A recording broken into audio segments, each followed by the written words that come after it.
Eu quero convidar o pastor Sônia. Nós vamos agora ouvir a palavra do Senhor.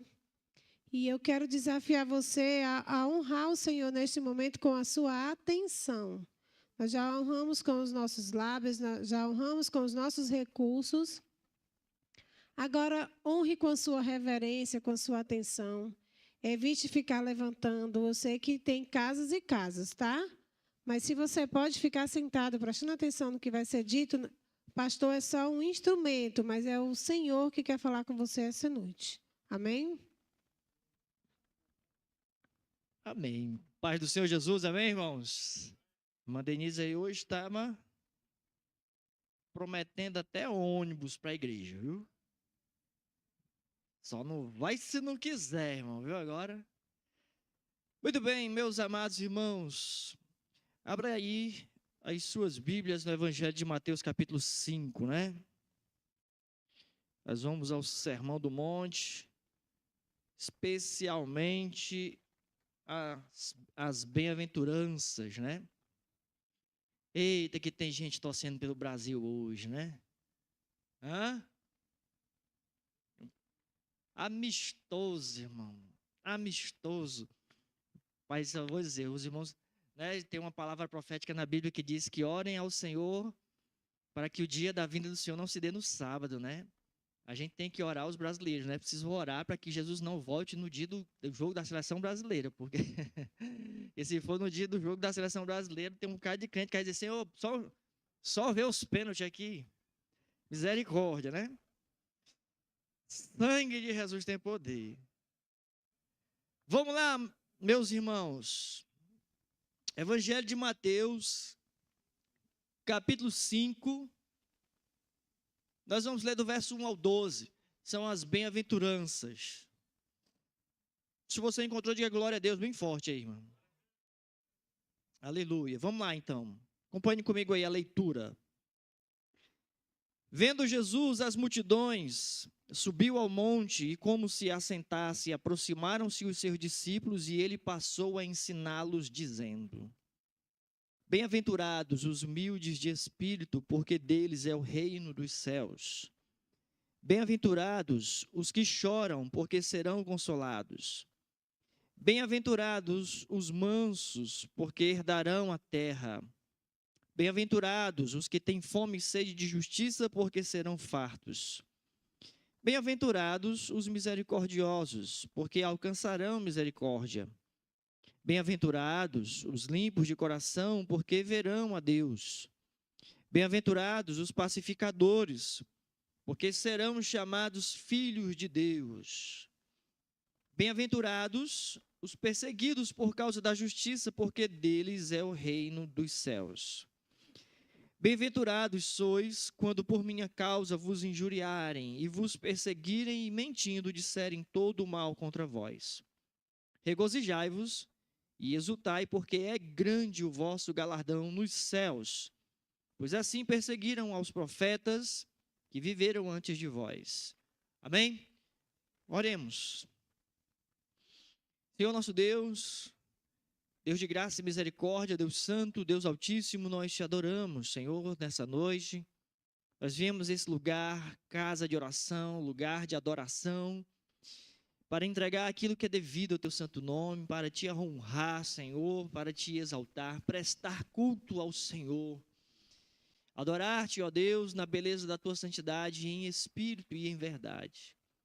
E também, Senhor, nesse momento de adoração a ti, nós também queremos ouvir a voz do teu Espírito, queremos que a tua palavra seja profética aos nossos corações, nos trazendo, ó Deus, refrigério, nos purificando, nos santificando, nos corrigindo.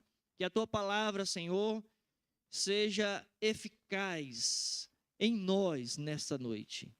Toma cativo as nossas mentes, nosso coração, atrai-nos a ti, Senhor, esta noite. E mais uma vez, nós oramos, agradecidos, em nome do Senhor Jesus Cristo. Amém. Muito bem, meus irmãos, acho que nós todos conhecemos o Sermão da Montanha. E as bem-aventuranças aqui é exatamente, vou dizer, a porta de entrada, né, para esse sermão fantástico. Para mim, é uma das porções bíblicas mais preciosas, mais transformadora. Toda a Bíblia ela é inspirada por Deus, ela é útil para correção, para nos tornar sábios. Mas essa porção, que é o sermão de Cristo, o Sermão do Monte, para mim tem um significado muito importante. Especialmente ou pessoalmente, quando eu estudei a fundo pela primeira vez, porque já tive contato com esse texto muitas outras vezes, mas houve um momento que eu tive um contato mais profundo com esse texto. Foi quando eu li um livro de um pastor, Dietrich Bonhoeffer. Ele faz um comentário em boa parte do Sermão da Montanha, né? O nome do livro é O Discipulado. E lendo o livro e lendo o texto bíblico trouxe umas mudanças muito significativas na minha vida. E então, todas as vezes que eu leio esses textos do Sermão da Montanha, que é capítulo 5, 6 e 7, do Evangelho de Mateus, eu sempre sou muito impactado, e é realmente um texto muito poderoso. E a bem-aventurança é o início de tudo aqui. Mas quando Jesus está falando de bem-aventurados aqui, ele não está aqui, digamos, fazendo uma lista de pessoas que podem entrar no reino dos céus. Não é essa a intenção, não é essa a interpretação. Jesus não está fazendo um tipo de lista de requisitos para que as pessoas possam fazer parte do reino dos céus. Mas quando a gente olha para a bem-aventurança, a gente percebe sim que Cristo está mostrando uma espécie de caráter daqueles que o reino pertence. O reino pertence a um grupo de pessoas que possui essas características nos seus caráteres, né? Então Jesus vai apresentar valores do reino aqui em todo o Sermão do Monte e também implícito dentro da bem-aventurança. Vai apresentar valores do reino, valores que muitas vezes, na sua grande maioria, vai contrariar os valores do mundo, né? O mundo, escute isso, declara felizes os ricos, os poderosos, os autossuficientes, as pessoas que são populares, que têm muitos seguidores, os influencers, né? Ou seja, às vezes o mundo classifica as pessoas felizes, as pessoas que estão aí arrodeadas dessas coisas materiais ou financeiras, né? Porém, Jesus vai exatamente chamar bem-aventurados pessoas que, aos olhos deste mundo, aos olhos do mundo, podem parecer pessoas fracas, podem parecer pessoas insignificantes, podem ser até mesmo pessoas dignas do cancelamento, né? Mas Jesus as chama de bem-aventurados. Pastor Silvio falou bem-aventurados um monte de vezes. O que quer dizer bem-aventurado? Numa tradução simples, felizes. Talvez até na sua Bíblia tem a tradução, vem com a tradução felizes. Mas essa felicidade, ela vai além de uma felicidade emocional. Vai além de você estar bem emocionalmente. É uma felicidade de alguém que realmente desfruta de um status diante de Deus. Dentro do reino de Deus.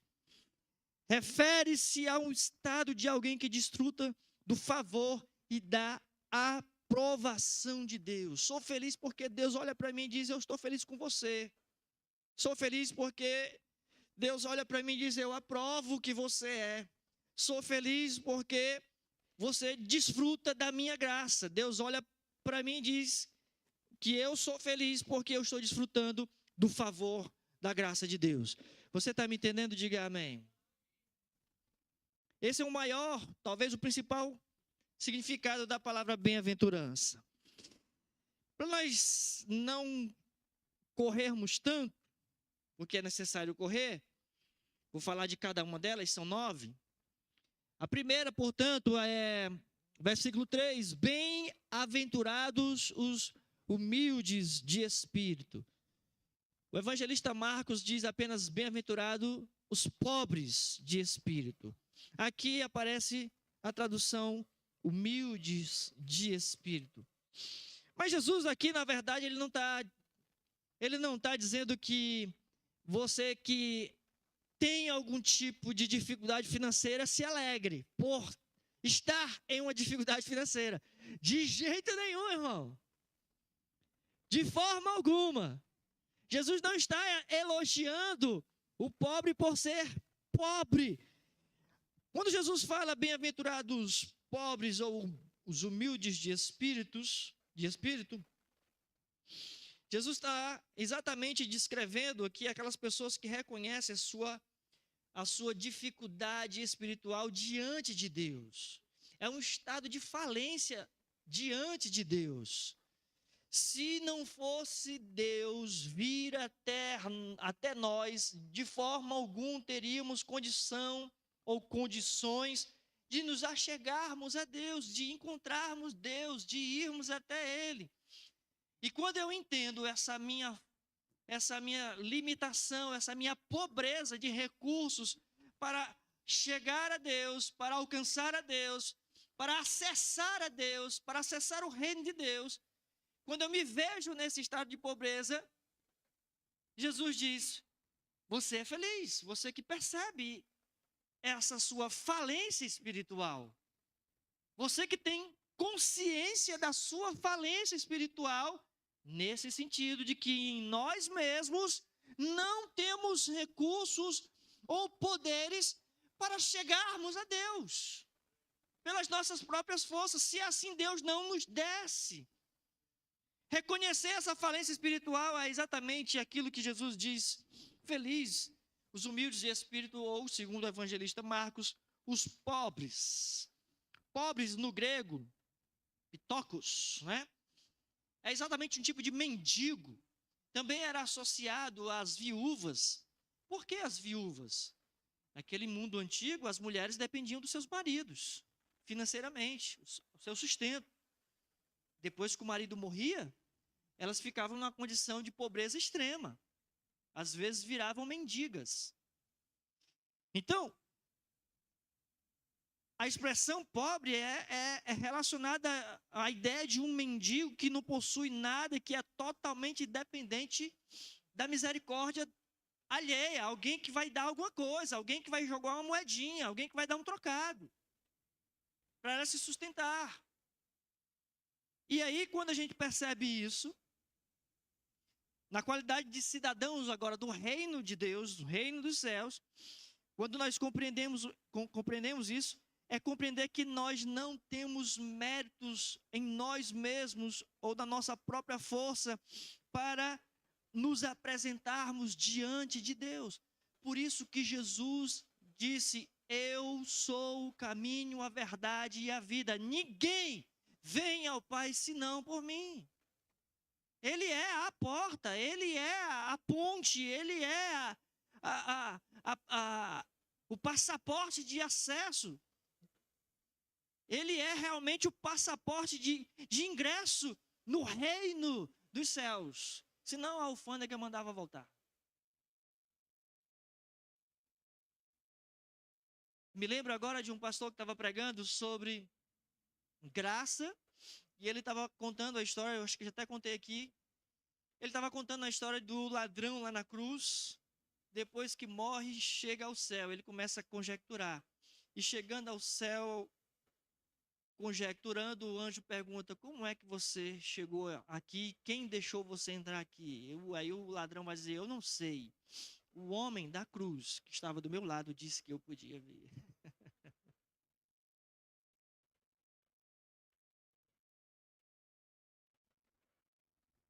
Não é pela nossa força, não é pelo nosso mérito, não é pela nossa capacidade que nós vamos entrar no reino dos céus. Ser cidadão do reino dos céus começa exatamente com essa humildade de espírito, ou com essa pobreza, com esse reconhecimento de que nós sem Deus estamos falidos espiritualmente. Ninguém entra no reino de Deus pela sua própria moralidade, O próprio Deus fala no livro dos profetas que a nossa justiça é como trapo de imundícias. Não há nada que nós possamos fazer moralmente que nos faça bons, que nos faça merecedores de acessarmos ao reino dos céus. Nenhuma moralidade, nenhum tipo de conhecimento ou mesmo religiosidade ou prática religiosa. A porta do reino dos céus é a graça.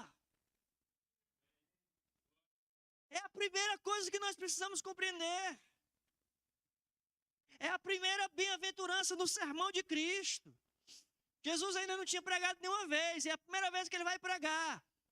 E tem uma multidão, veja o versículo 1. Vendo Jesus a multidão, então eles sentaram e Jesus começou a ensinar. E a primeira coisa que Jesus começa a dizer é: vocês precisam entender que para ser feliz é preciso ser pobre. Mas lembre-se, Jesus não está falando de uma pobreza financeira, embora a palavra se aplique ao mendigo. Mas é de uma falência espiritual, reconhecer que sem Deus, né, como cantamos aqui, se eu não tenho a ti, não tenho nada, né? Nada eu serei sem ti, Senhor, só tua presença que me basta. Enfim, a canção mostra um pouco dessa realidade, está dentro dessa teologia da graça. A segunda bem-aventurança, versículo 4, venha comigo. Bem-aventurados os que choram, porque serão consolados. Muito bem, se a primeira bem-aventurança diz que eu preciso reconhecer ou entender a minha falência espiritual, a partir do momento em que eu entendo que sou pobre espiritualmente, falido espiritualmente, eu tenho essa certeza, essa convicção, não existe outra reação senão chorar, irmão. Diante dessa realidade, eu lembro de o apóstolo João, quando tem a revelação, o Apocalipse, e o anjo está dando a ele ali uma visão, dando uma revelação, e ele vê uma situação em que ninguém podia abrir o livro. E João se sentiu tão angustiado porque ninguém foi achado digno de abrir o livro. João diz: eu chorei muito. João ficou profundamente angustiado, começou a chorar. E de repente alguém disse para ele: não chores. Porque o leão da tribo de Judá, raiz de Davi, ele vai abrir o livro e os seus 7 selos. Aleluia, aleluia. O semblante de João, ó, muda instantaneamente. Essa é a ideia.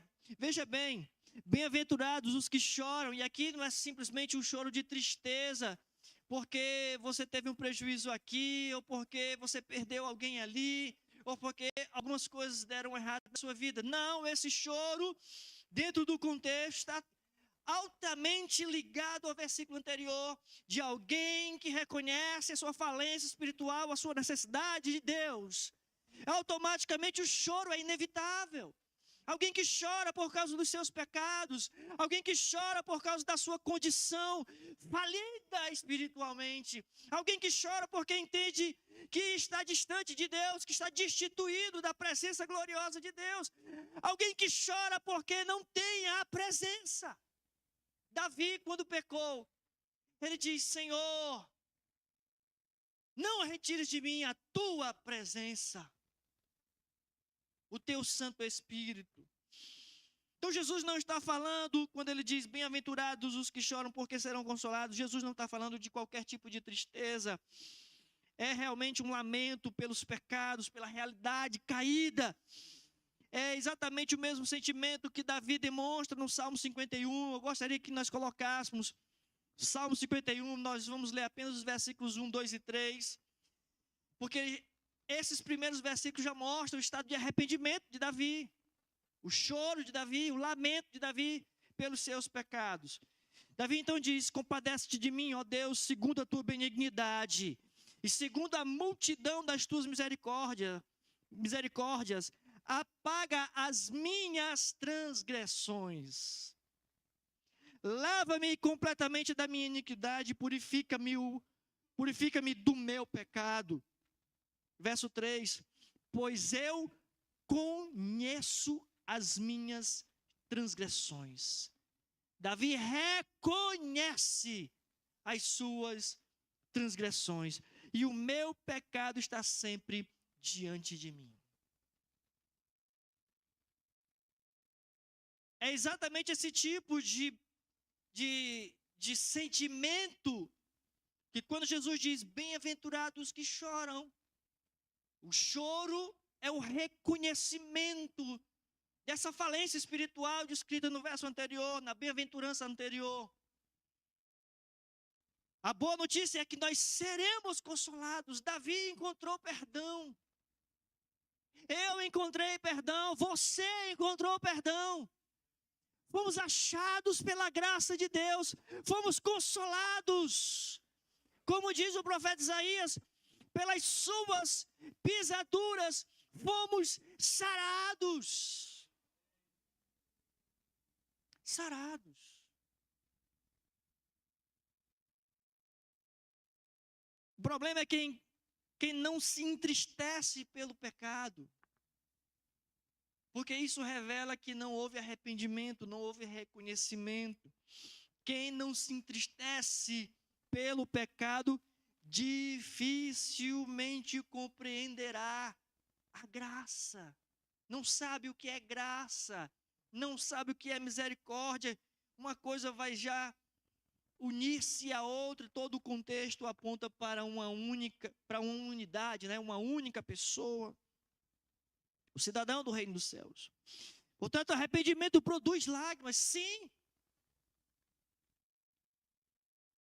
Arrependimento genuíno produz lágrimas. Bem-aventurados os que choram, porque serão consolados. Mas não apenas lágrimas, mas também esperança no consolo da parte de Deus. Todo aquele que invocar o nome do Senhor será salvo. Todo aquele que vier a mim, de maneira nenhuma lançarei fora. Jesus está dizendo. Assim como o arrependimento produz lágrimas, ele também, esse genuíno arrependimento, produz esperança, ou seja, consolo, porque Deus pode consolar aqueles que se chegam a Ele. Tiago diz, arrependei-vos, humilhai, chorai, pranteai. E chegai-vos a Deus, e Ele se chegará a vós outros. Essa é a ideia. A humildade diante de Deus gera exaltação. O soberbo recebe resistência, oposição diante de Deus. Deus vai agir como opositor. Portanto, bem-aventurados os que choram, porque serão consolados. Existe consolo para os que choram, reconhecendo os seus pecados. Uma terceira bem-aventurança.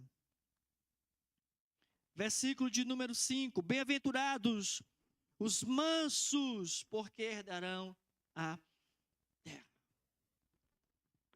Às vezes a gente confunde a pessoa que é mansa com alguém calada, né? Alguém que é tímido, com alguém muitas vezes que não tem muita atitude. Aí a pessoa é muito retraída, pai fulano é bem mansinho, né? Às vezes dentro de casa é outra coisa, viu? Cuidado. Tem gente que no meio público é um cordeiro, aí dentro de casa é um leão, né? Bem-aventurados os mansos, porque herdarão a terra. Essa mansidão, queridos, não é sinônimo de fraqueza. A ideia bíblica de mansidão é força sob controle. Alguém forte, mas ele tem essa força sob controle. Ser manso não é ser covarde. Não tem nada a ver. Assim como coragem não é demonstração de valentia, tá? Coragem não é demonstração de valentia. Demonstração de valentia para mim é burrice. Ser manso é você conhecer e saber a sua força, mas ela está sob controle. É a mesma palavra que foi usada para descrever o caráter de Moisés, um homem forte, usado por Deus para libertar o povo da escravidão no Egito. Um homem que se colocou diante do, talvez, o ser humano mais poderoso da terra, que era o faraó, na sua época, no seu contexto. E chega lá e diz, olha, o Senhor Jeová mandou libertar o povo. Só isso.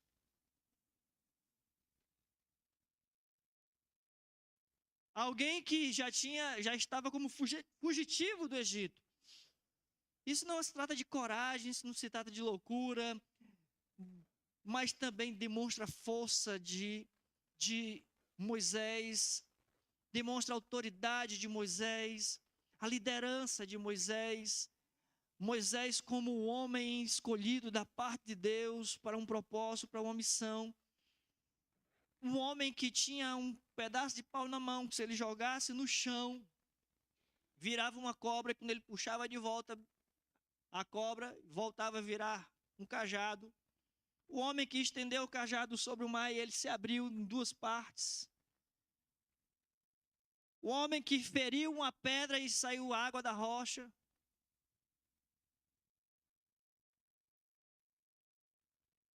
Teoricamente, um homem cheio de poderes, não é isso? Da parte de Deus.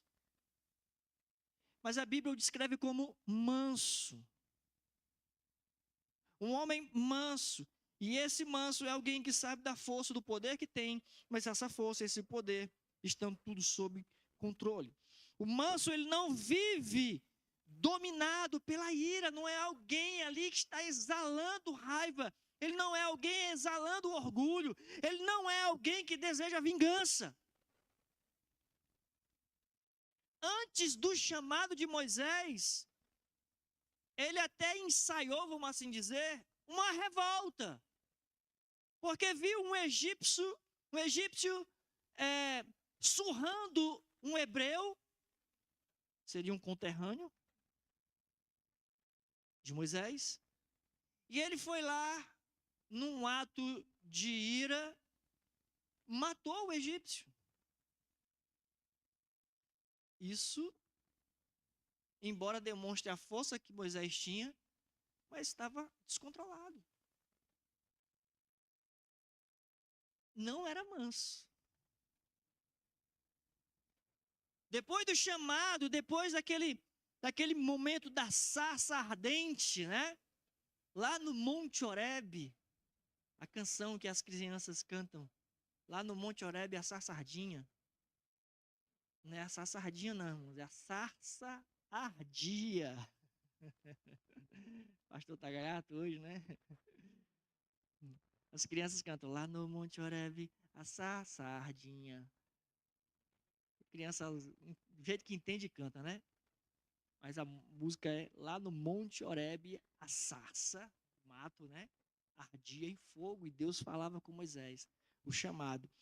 Daquele chamado em diante, Moisés, sob o controle da parte de Deus, toda a sua força estava também controlada. Por isso Moisés foi chamado o cara mais manso da terra.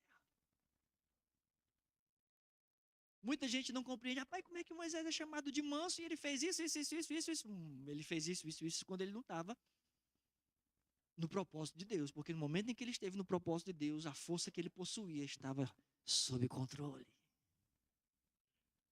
É exatamente o bem-aventurado. A terceira bem-aventurança, os mansos, porque herdarão a terra. Tem exatamente a ver com a promessa. Herdar a terra. A terra é a promessa. Quantos desejam a promessa de Deus na sua vida que se cumpra, digam amém. A sua força precisa estar sob controle. Você precisa estar controlado pelo poder de Deus. Isso é ser manso. Não sua ira, não seu orgulho, não seu desejo de vingança. É preciso confiar que Deus defenderá a sua causa. Não foi Moisés quem libertou literalmente o povo, foi Deus através de Moisés. Não foi Moisés que ordenou as 10 pragas, foi Deus por intermédio de Moisés.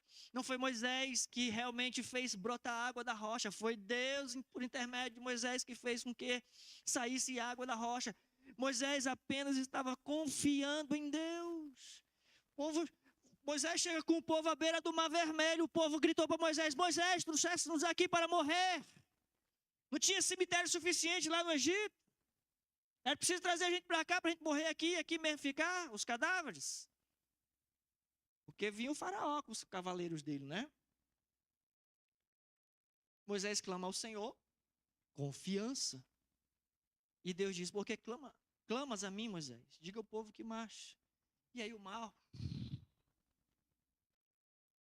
Esse é o relacionamento de confiança. Deus defenderá a sua causa. Essa é a cultura do céu. Esse mundo aqui valoriza o quê? Agressividade e imposição. Eu já falei pelo menos umas 2 vezes, no mínimo umas 2 vezes, da minha experiência analisando e avaliando as crianças que a gente está evangelizando por meio do futebol. Mas o comportamento delas muitas vezes é exatamente em cima dessa disputa, dessa violência. É a cultura desse mundo, uma agressividade, uma imposição. Hoje de manhã mesmo teve um episódiozinho, 2 deles estavam ali numa discussão e o outro oprimiu o outro, fazendo bullying mesmo. Eu até disse: rapaz, não faz isso. Isso é tão ruim. E eu me coloquei como exemplo, diz: olha, na tua idade eu sofri exatamente esse tipo de coisa, é muito ruim, tu não entende como isso é ruim. O outro começou a chorar. Ele ficou tão sem graça, o que fez o bullying, ele ficou tão sem graça e disse, num tom de brincadeira, disse: amor, desculpa. Ele queria pedir desculpa, mas não queria se humilhar. Aí brincou chamando o outro de amor, né? Amor, desculpa. Mas ele ficou-se muito sem graça por ter causado dor no outro coleguinha, né? Mas enfim, essa é a cultura do mundo, é uma cultura da agressividade, é uma cultura da imposição. Isso não tem nada a ver com o reino de Deus. Bem-aventurados os mansos, porque herdarão a terra. Tem a ver com força controlada. O reino valoriza a submissão a Deus. Deus é quem peleja a nossa causa, irmão. É Deus. A gente não tem que estar resolvendo aí com a nossa força, não.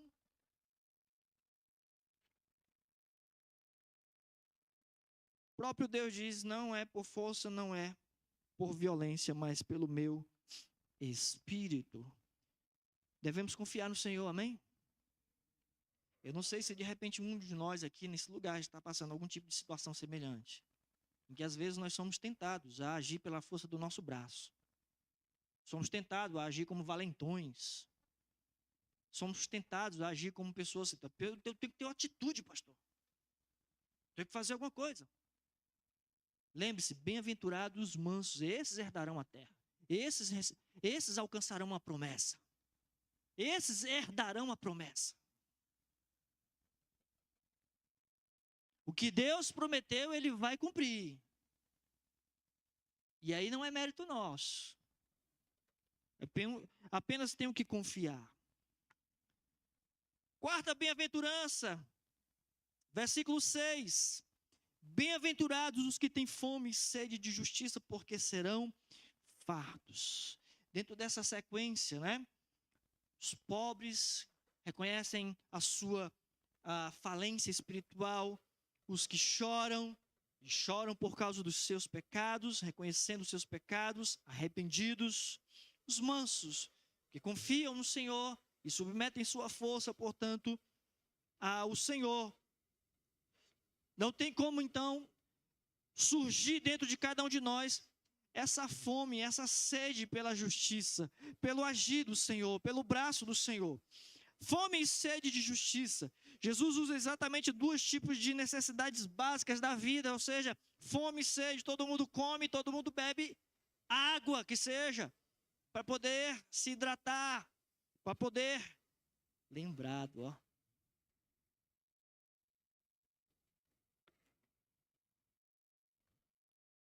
Duas necessidades básicas, porque assim como o nosso corpo tem essa necessidade básica, o cidadão do reino dos céus também tem as suas necessidades espirituais. Nós sentimos necessidades espirituais. Uma vez que reconhecemos os nossos pecados, uma vez que choramos por essa situação decadente, uma vez que reconhecemos a mão do Senhor sobre nós, a mão protetora, a mão de graça e misericórdia do Senhor, igualmente espiritualmente, estamos necessitados de Deus. Crente verdadeiro tem anseio pela mão de Deus. O meu coração tem anseio de ver tua glória. Quando Jesus se revela ali para os discípulos, Senhor, quando é que o Senhor vai restaurar o reino? Porque os discípulos estavam numa sede, numa fome de ver realmente ali as coisas mudando à sua volta, de ver o reino de Deus sendo instaurado, de ver realmente mudanças extraordinárias. Mas Jesus começa a falar de umas mudanças necessárias dentro de cada um de nós.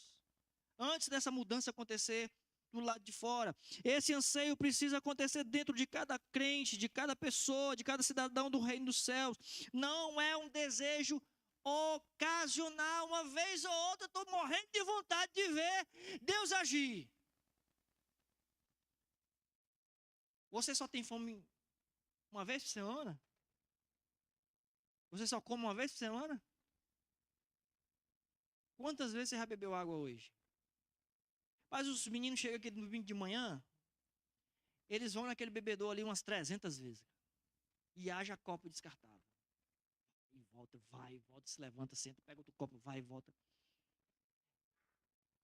Estava pensando em deixar já até um balde ali, de pronto, não precisa sair não. Beba aqui mesmo, no balde. Não está se levantando, está estragando copo.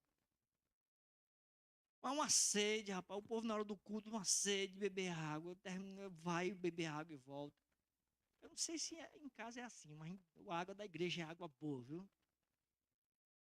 Eu gosto de beber água da igreja. Mas assim como o nosso corpo tem essa sede e não é ocasional, é constante, é uma necessidade contínua, igualmente nós temos essa necessidade contínua da parte de Deus, de ver Deus agir.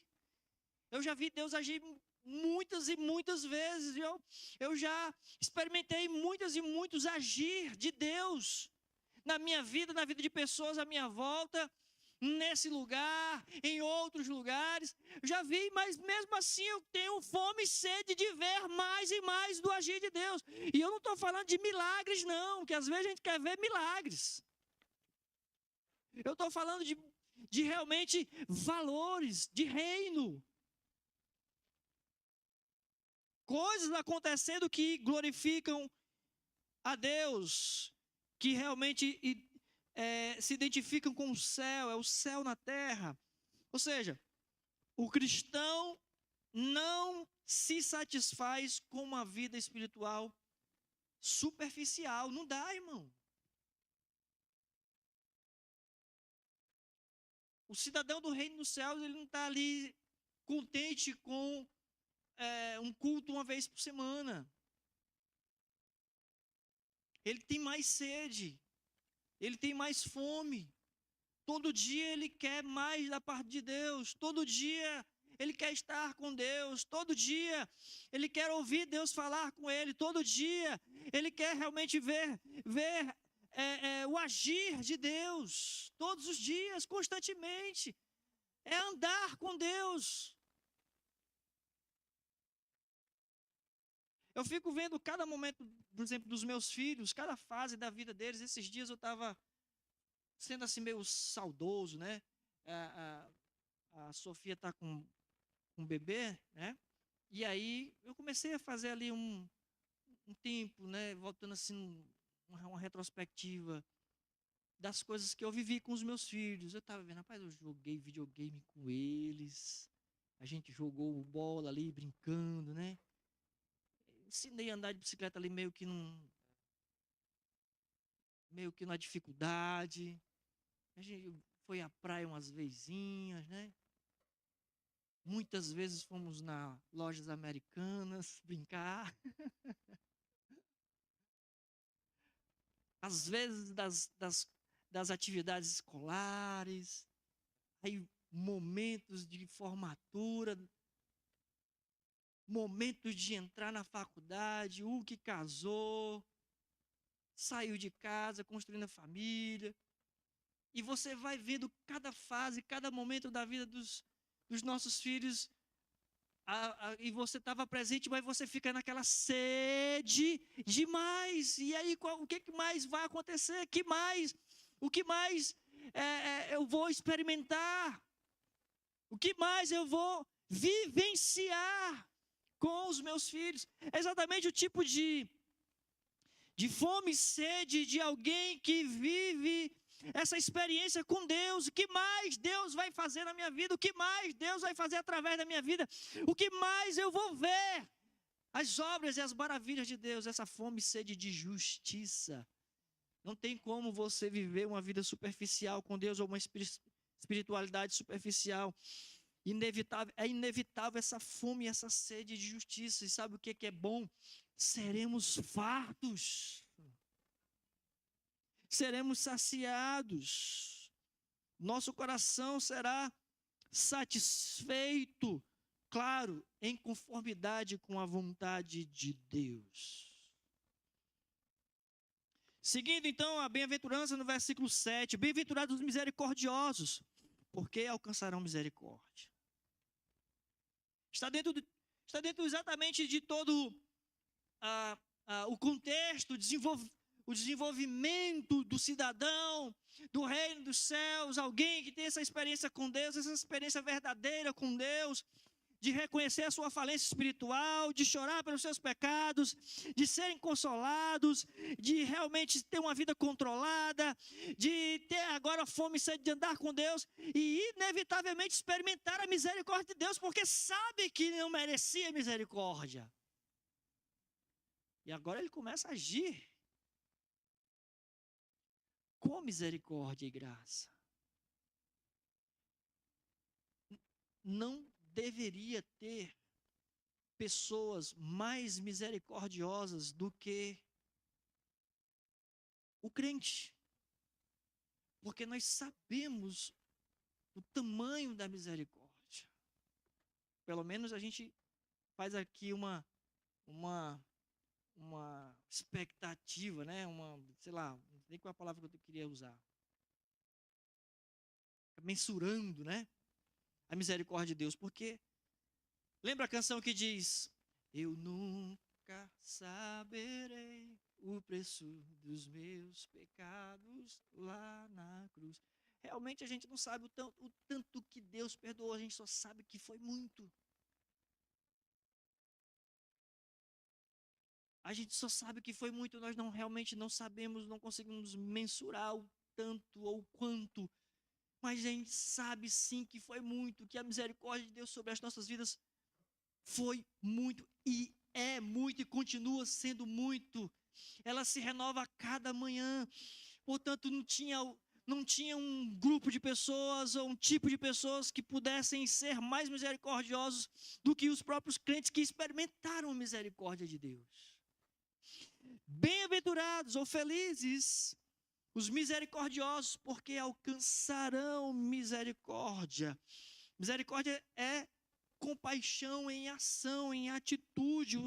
O cidadão do reino, o crente, ele vai refletir exatamente o caráter do Pai. Recebemos misericórdia do Pai. E assim como o nosso Pai é misericordioso, nós, na qualidade de filhos, exercemos misericórdia. A misericórdia é a atitude. A atitude de quem foi perdoado. Quem experimentou o perdão, aprende a perdoar. Quem recebeu graça, aprende a oferecer graça. É muito importante nós entendermos o tanto que nós fomos perdoados. Entender o quanto a misericórdia de Deus se estende sobre as nossas vidas. Para que exatamente nós possamos colocar isso à disposição das outras pessoas. Repito, se existe um povo que realmente deveria entender de graça e misericórdia e praticar isso, é o cristão. É o cristão. O tanto que Deus me perdoou, meu irmão, se eu não agisse com disposição para perdoar, eu poderia dizer que eu era o mais miserável.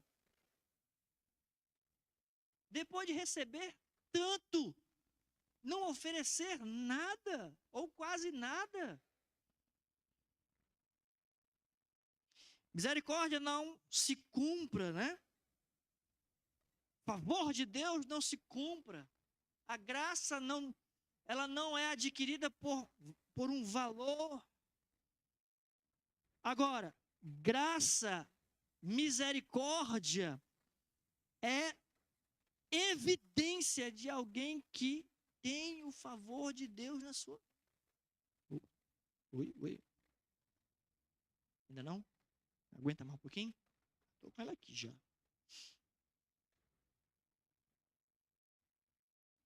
Quantos são salvos, digam amém. Quantos foram perdoados, digam amém. Quantos sabem que a misericórdia de Deus alcançou a sua vida, diga amém. É a evidência quando nós praticamos misericórdia, quando nós evidenciamos graça, é a evidência que nós alcançamos graça, que nós alcançamos misericórdia. Bem-aventurados os misericordiosos, porque alcançarão misericórdia. E aqui está no futuro, alcançarão misericórdia, porque aí já ainda não. É a chamada teologia da esperança. Quantos têm certeza de que quando Jesus Cristo vier com poder e grande glória, você vai ouvir um bendito de meu Pai, um vinde bendito de meu Pai, digam amém. Você vai ouvir isso da parte do Senhor? Se você ouvir isso, pode ter certeza que você está recebendo misericórdia.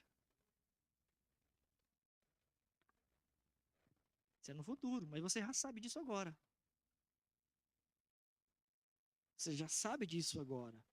Você já tem certeza disso agora. Portanto, veja bem. A próxima bem-aventurança diz, versículo 8: bem-aventurados os limpos de coração, porque verão a Deus. Eu vou estar lá.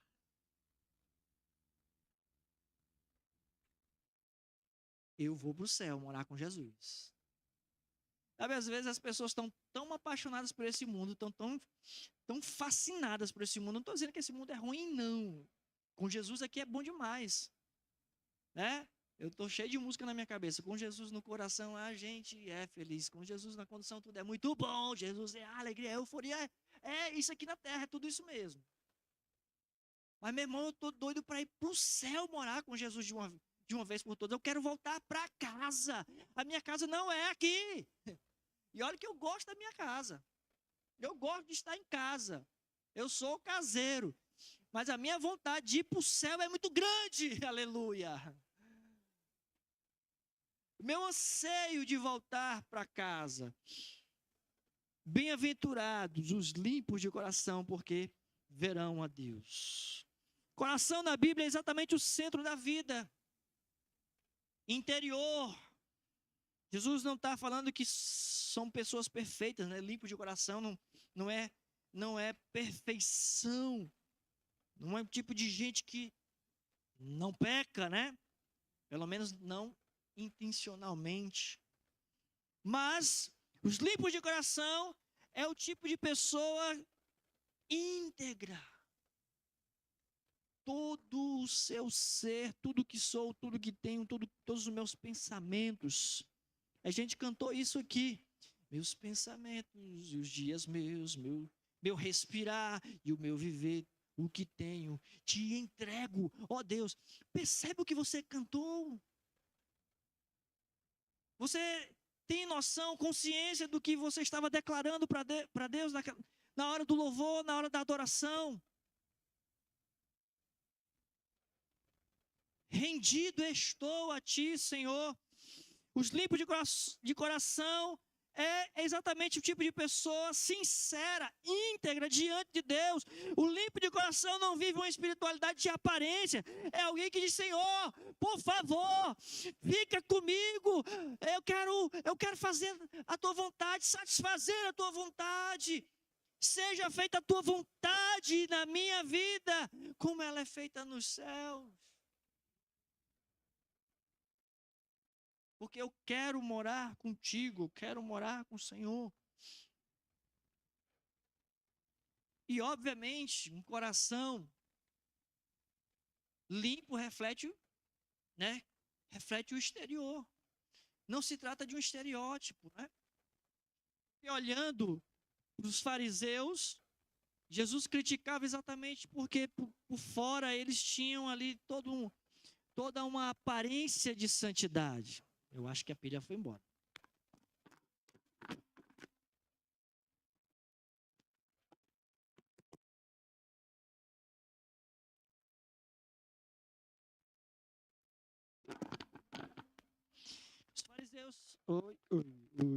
Os fariseus tinham uma aparência de santidade. Mas Jesus os critica dizendo que eles eram como sepulcros caiados porque o interior deles não estava limpo. Aqueles que verão a Deus são os limpos de coração. Não é apenas uma limpeza exterior, começa por dentro. E só Jesus pode limpar a casa.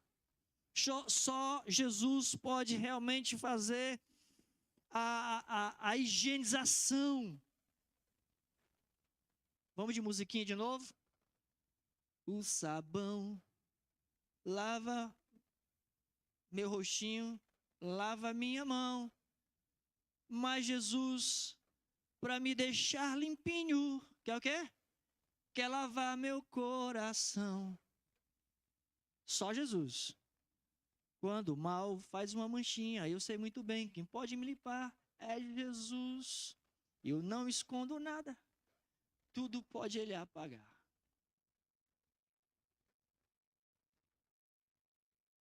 Limpos de coração, limpo de coração. Se alguém quer ver o Senhor, o mesmo Senhor precisa limpar o seu coração, pois os limpos de coração verão a Deus. É vida purificada, é vida transformada. Não se trata apenas do exterior, mas do interior, e o exterior vai ser reflexo do seu interior. Dizem que o rótulo fala do conteúdo, né, que está dentro. Denise comprou um produto esses dias na tentativa de limpar o vidro do box. De repente alguém aqui vai saber uma receita boa, viu, Denise? Ela estava querendo limpar o box do nosso banheiro. E aí ela comprou um produto aí na internet que prometia limpar. E o produto chegou, eu disse: me dá aí, deixa eu ler qual é o princípio ativo, né, desse produto aí. E aí eu fui ler o rótulo. O rótulo fala do conteúdo dentro da vasilha. O que eu estou querendo dizer, meu irmão, que aquilo que está dentro de você vai ser externado. Vai ser externado, inevitavelmente. Se você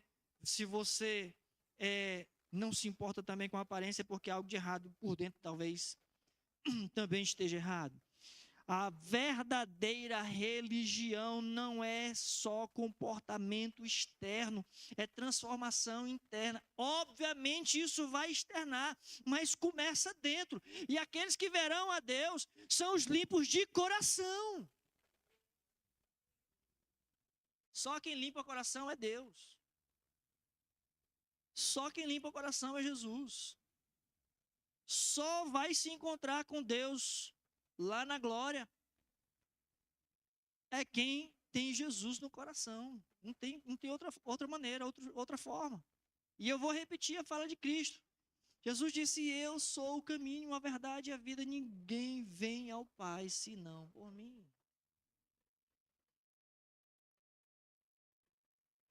Outra bem-aventurança no versículo 9. Bem-aventurados os limpos de coração, porque verão a Deus.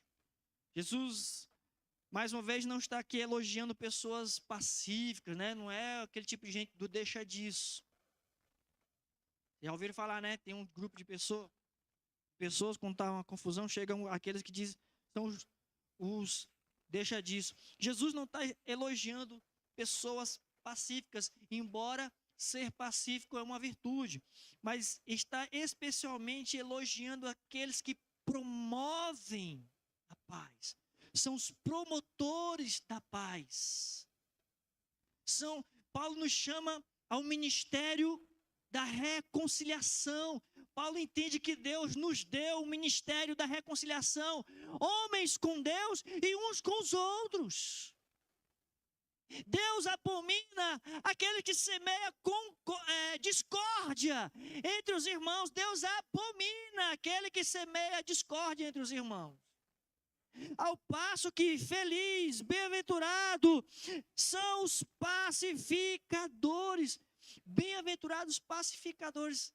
Para que elogio melhor do que ser chamado filho de Deus? Quem é que semeia discórdia senão Satanás? Quem semeia contenda é o diabo.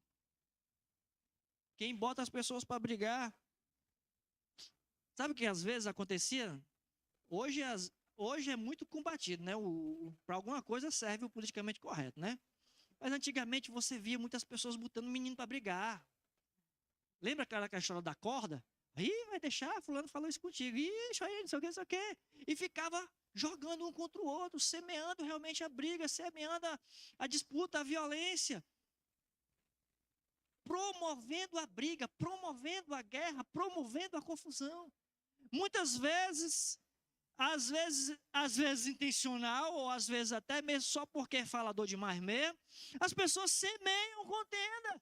Estão emprestando a boca, a vida ao diabo. Mas aqui na bem-aventurança é chamado filho de Deus aqueles que promovem a paz. Não é só o deixar disso, mas é trazer reconciliação.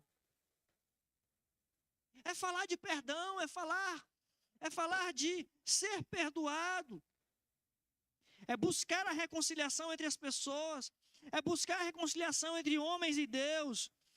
Especialmente através do Evangelho, através do Senhor Jesus Cristo. O crente é chamado para ser um instrumento da parte de Deus para a paz de Cristo reinar entre as pessoas. A paz de Cristo. Normalmente, quando você cumprimenta um irmão, como é que você diz para ele? É o quê? Quando você sobe aqui no púlpito e você vai dar uma palavrinha, um aviso, um testemunho, vai cantar. Salve, irmãs, que a paz do Senhor, né? A paz do Senhor. Somos promotores da paz. Promotores, bem-aventurados os pacificadores, porque serão chamados filhos de Deus. Não é simplesmente sermos pacíficos, mas sermos promotores dessa paz, essa paz que excede todo entendimento. Levar a paz das pessoas, aos atribulados. Semana passada, uma pessoa ligou para mim numa situação de grande tribulação e disse: pastor, o senhor pode vir aqui? Eu disse: vou. Levei a Denise comigo. E aí a pessoa disse: eu gostaria que o senhor fizesse uma oração aqui na minha casa, porque eu não estou conseguindo nem dormir. E eu lembro que de uma outra vez o senhor veio aqui e fez uma oração, eu tive um tempo de paz aqui na minha casa. Eu disse: irmã, vamos lá, deixa eu explicar uma coisa aqui. Eu não tenho poder em mim mesmo, mas eu vou falar da paz daquele que excede todo entendimento.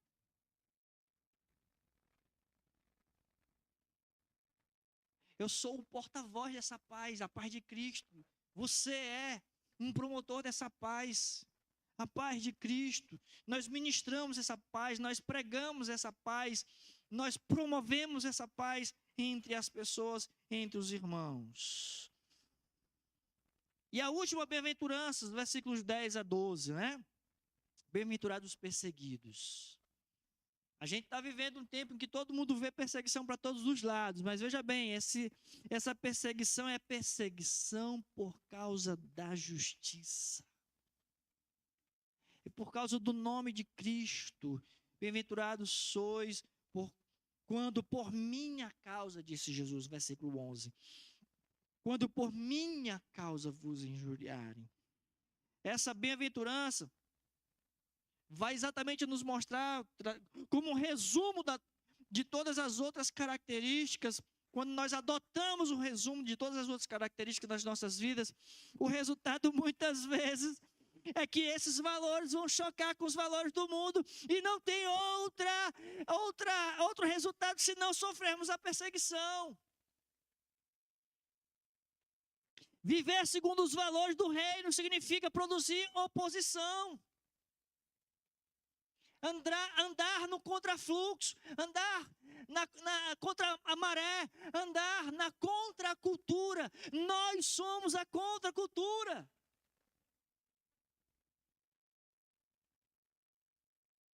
Jesus disse que os profetas sofreram esse tipo de perseguição, os apóstolos sofreram esse tipo de perseguição, o próprio Cristo sofreu esse tipo de perseguição. Por que que eu e você, que somos seguidores de Cristo, cidadãos do mesmo reino dos céus, estaríamos isentos? Se tivermos com amizade com esse mundo, a amizade do mundo constitui inimizade com Deus. Percebe que essa perseguição ou essa última bem-aventurança, ela é exatamente o resultado de um modo de viver das outras 8 bem-aventuranças. Porque vai chocar com a cultura desse mundo. Vai de encontro, bate de frente. Acho engraçado que às vezes os irmãos dizem: Senhor, vai de encontro aquele irmão para curar. De encontro é bater de frente. Tu quer que Deus vai, bate de frente com o irmão. A tua oração vai de encontro. Era para ir ao encontro. É diferente. Viver os valores do reino, sim, é ir de encontro a esse mundo. E não ao encontro desse mundo. É bater de frente, é fazer oposição. Perseguição também é um tipo de identificação, de evidência de uma identificação com Cristo. Eu me identifico com Cristo. Cristo foi perseguido, foi rejeitado, foi odiado. Por que que eu, sendo de Cristo, vou ser aceito por esse mundo, meus irmãos? Não faz sentido. Ser perseguido, ser cancelado, ser odiado por esse mundo é me identificar com o meu Salvador, Jesus Cristo. Pois ele também foi odiado, foi também cancelado. Percebe isso? Diga amém. A finalidade do Evangelho pode trazer reprovação dos homens, cancelamento. Mas certamente trará a aprovação de Deus, que é o que importa. Bem-aventurados, porque deles é o reino os perseguidos, porque deles é o reino dos céus. Perseguidos por causa da justiça, porque deles é deles o reino dos céus. Bem-aventurados sois quando por minha causa vos injuriarem e vos perseguirem, mentindo, disserem todo mal contra vós. Regozijai-vos, porque é grande o vosso galardão nos céus.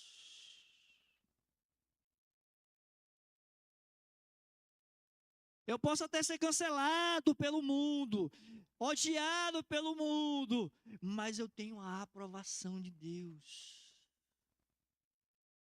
Sou bem-aventurado porque tenho a aprovação de Deus. Eu comecei explicando exatamente o significado da palavra bem-aventurado.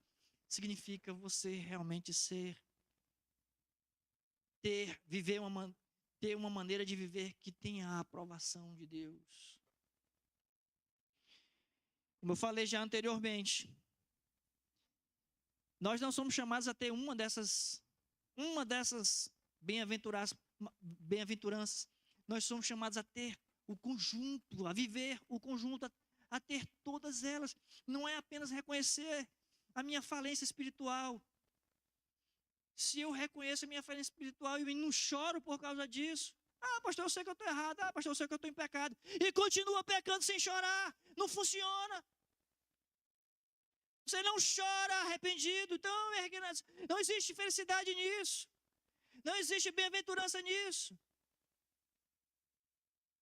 É necessário ter o conjunto de todas as bem-aventuranças para realmente ser feliz, para realmente ter a aprovação de Deus. É o conjunto de todas essas características que nos faz cidadãos, que nos identifica com cidadãos, como cidadãos do reino dos céus.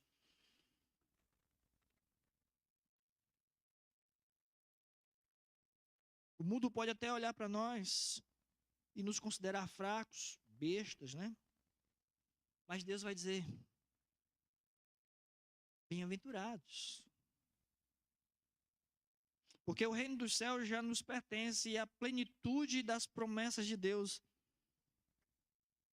elas já e ainda não, mas serão plenamente reveladas a cada um de nós.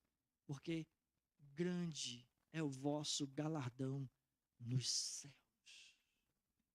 Porque é grande o vosso galardão nos céus. Sabe, irmãos, nada contra, mas muitas vezes a gente está só naquela expectativa. Vamos lá, pastor, faz aquele momento de oração porque eu quero ser curado agora. Pastor, faz aquele momento de oração porque eu quero receber a minha bênção agora. No imediatismo, né? Porque hoje eu estou sentindo que hoje a minha bênção vai chegar. Não está demorando, né? Não se preocupa que Jesus está caprichando. Mas, meu irmão, capricho é lá na glória. Porque grande é o vosso galardão nos céus. É para lá que eu quero ir. É lá que eu quero morar. Portanto, eu convido você a se colocar de pé para nós orarmos em nome do Senhor Jesus.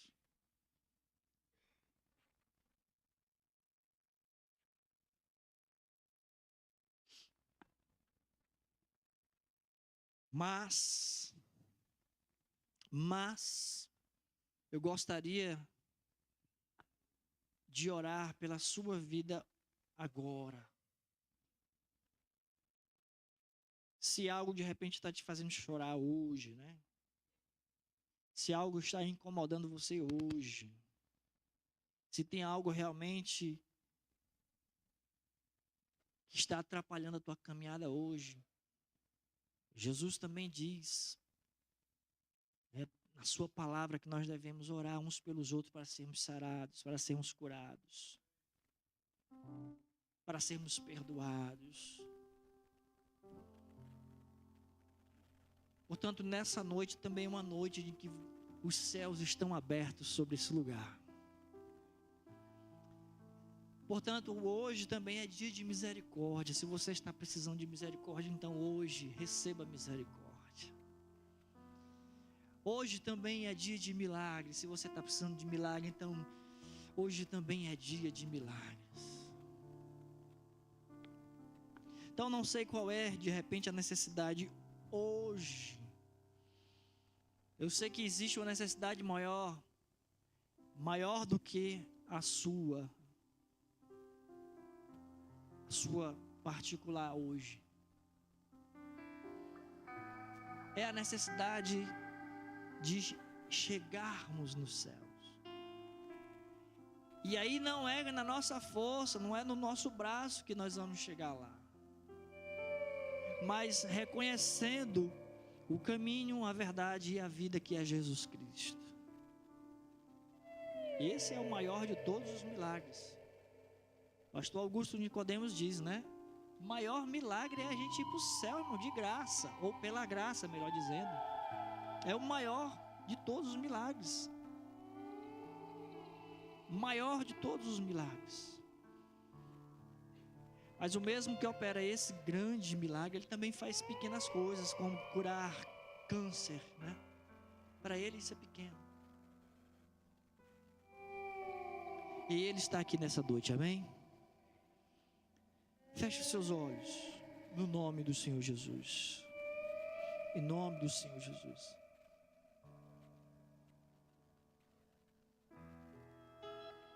Feche seus olhos e ore comigo nesse momento.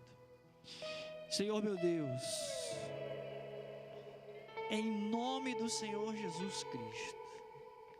Deus, obrigado pela Tua palavra, que tem nos guiado, que tem nos orientado, Senhor. Nós somos gratos a Ti, Senhor, porque temos experimentado Tua graça e misericórdia. Nós somos gratos ao Senhor pelo livre acesso a Ti. Nós somos gratos a Ti, Senhor, pelo poder que emana da cruz. Nós somos gratos ao Senhor, porque realmente temos experimentado libertação. Temos visto, Senhor Deus, cadeias sendo despedaçadas, correntes sendo despedaçadas. Senhor Deus, temos experimentado a cura, o perdão, a restauração. Temos visto, Senhor Deus, grandes coisas que o Senhor tem feito por nós, por isso estamos alegres. Quão grande é, ó Deus, a Tua bondade, o Senhor é bom e a Tua misericórdia dura para sempre. Mas nesse momento também, ó Senhor, aonde houver um coração entristecido, angustiado, um coração, ó Deus, que está apertado, oprimido, Senhor, nós Te pedimos, venha, ó Deus, ao encontro, trazendo refrigério, alívio, trazendo, Senhor, libertação desta opressão maligna. Lança fora, Senhor, os medos, os temores, as ansiedades. Ensina-nos, ó Deus, mais e mais a confiar em Ti. Ensina-nos, ó Deus, a viver por fé, dia após dia, confiar no Teu amor, confiar na Tua graça, confiar que o Senhor cuida de nós, confiar que a Tua boa mão nos protege, a Tua boa mão nos guia, a boa mão do Senhor está sobre nós, nos dando livramento. Louvado seja Deus. Deus, desfaz toda a obra maligna nessa noite, que porventura esteja atrapalhando a vida de alguém aqui nesse lugar. Opera, Senhor Deus, as maravilhas, através do nome de Jesus, através do sangue de Jesus, através do poderoso nome Jesus. Aleluia. Louvado seja o Teu nome. Jesus, quero declarar Teu Receba a cura nessa noite aí no seu coração, meu irmão. sobre Receba a alegria do toda céu. mente e coração. Receba aí alívio no seu coração. Eu sei que existe paz. O Espírito Santo está nesse lugar, operando nos nossos corações. Não importa qual seja o teu problema, Jesus é poderoso. Jesus, quero declarar Teu nome. Declare essa canção nessa noite. Quebrando os vícios dessa geração. Nome do Senhor Jesus. Declaro que há esperança e liberdade. Amo Jesus. Amo Jesus.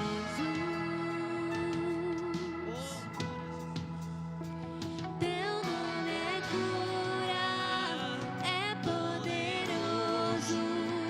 Teu nome é vida. Destrói cadeias, Dissipa as trevas. Vem incendiar o nosso coração.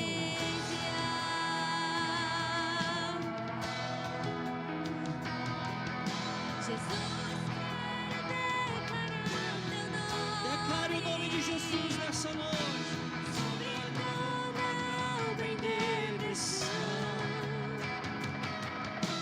Ansiedade, medo, saiam agora. Clamo Jesus.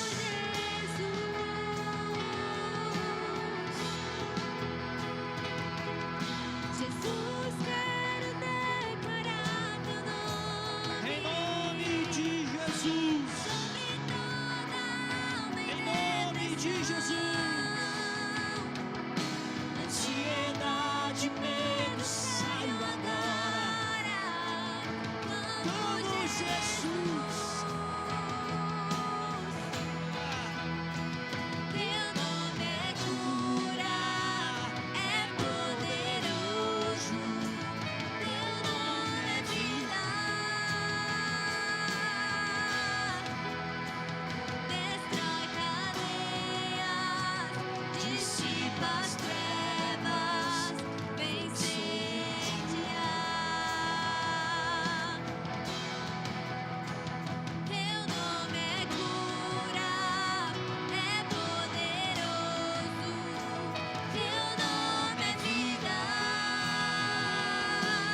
Em nome de Jesus. Se você está no mesmo espírito nesse lugar, gostaria que você levantasse a sua mão para fazer essa declaração de fé agora, em nome do Senhor Jesus. Declare pelas ruas. Declare pelas ruas. Em nome de O Jesus. nome de Jesus. Sobre a escuridão. Sobre a escuridão. Ele vai trazer a sua luz. Trazer a sua luz. E sobre sua família. Clame o santo nome de Jesus. Diga mais uma vez. Com fé. Declare pelas ruas o nome de Jesus. Sobre a escuridão ele vai trazer a sua luz. Sobre sua família, clame o santo nome de Jesus.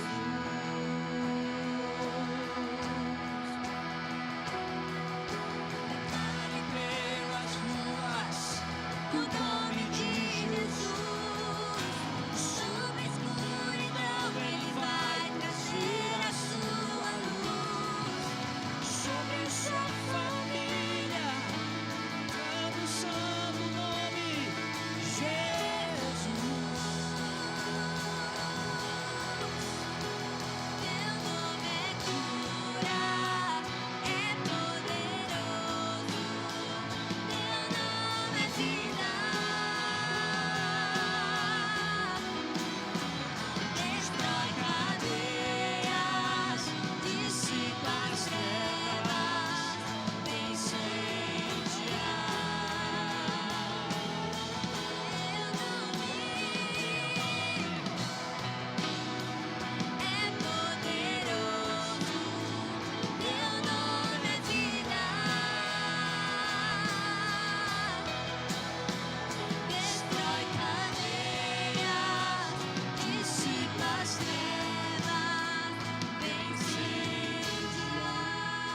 Quantos podem glorificar o nome de Jesus? Aleluia! Oh, em nome de Jesus. Receba nessa noite o poder do nome de Jesus na sua vida, na sua família.